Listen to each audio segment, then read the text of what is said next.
Hi guys! Welcome to my vlog. This is Sir Jess once again. Welcome to my YT channel. If you are new, don't forget to subscribe and hit the notification bell so that you are updated of the videos that I am posting there. Shorts and also vlogs and educational videos. So ngayon guys, meron tayong parcel. Ayan. So allow me to open this kasi ito ay lagayan ng ng mga shoes at saka mga slippers. So this was given to me. So i-unbox ko na kasi ilang araw na ito sa akin. And I am also excited to fix or pagdugtungin itong mga parts niya. So we'll see kung kaya ko siyang ma-assemble. Ayan. So unbox na natin guys. Huwag na nating patagalin so that I can arrange the shoes tsaka yung mga slippers na nakakalat doon sa likod ng aming door. So ayan, meron ako ditong gunting. So open na natin siya, guys. Okay. Ayan. Ayan. Ayan, so ito siya guys. Shoerack. So this is the picture of the shoerack natin. So 1, 2, 3, 4, I think 6 layers. Pero titingnan ko pa rin yan once na ma-assemble ko na ito. Para hindi nakakalat yung ating mga sapatos at mga tsinelas sa labas. So dito na natin ilalagay. Alright, so since na wala namang gawain, so ito yung gagawin ko ngayon. Magba-vlog at saka mag-a-assemble ng shoe. Alright. Okay, so ito na siya guys. Ayan. So, hindi naman siya mabigat. Ano siya guys? Very light yung material. Ayan.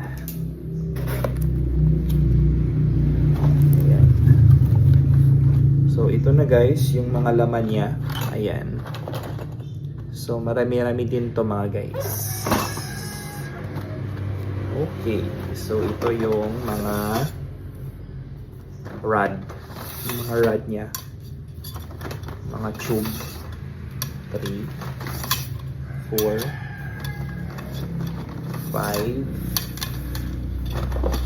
6, 7, 8, 9, dami pala, 9, so 9 na yun. Okay, muna natin dito, 10, 11, 12, 13, 14, 15, ayan, 15. So, meron 15 rods. Ayan. 16 pala. Medyo meron pala siyang small rod. Small rods, I think. Ayan. Then meron din siyang, of course, manual. Ayan. So ito yung ating guide to puzzle this material. Ayan. So meron din pala siya mga small rods. So isa-separate natin. Ayan. So ito yung mga lagayan ng mga rods. Ayan. To help na makastand yung ating shoerack mamaya. Alright, so marami din to guys. Ayan. So marami din to siya guys. So at ito naman yung kanyang cover of the shoerack para hindi maalikabukan yung mga sapatos natin. O, diba? Okay. So, napakagandang ano to, shoe rack. Ito yung mga iba, yung iba niya na mga kasama. Okay. Ayan. Naman yung iba. Alright. Ayan, may natira pa. Ayan, meron pa siyang manual. Another manual. Ayan. So, mamaya titingnan natin yan. Meron din mga maliliit. O, diba? Na mga cover. Alright, so that's all guys for the unbox. So, mag-video ulit ako ng siguro fast forward na lang kung paano siya ma-assemble at saka matapos. Ayan. So, that's all muna guys for today for this vlog. Alright, thank you sa pagsama sa pag-unbox ng ating parcel. And thank you for watching. Bye-bye guys. So, ito na siya guys. Ayan. O, diba? Meron na tayong 2 layers. Ayan.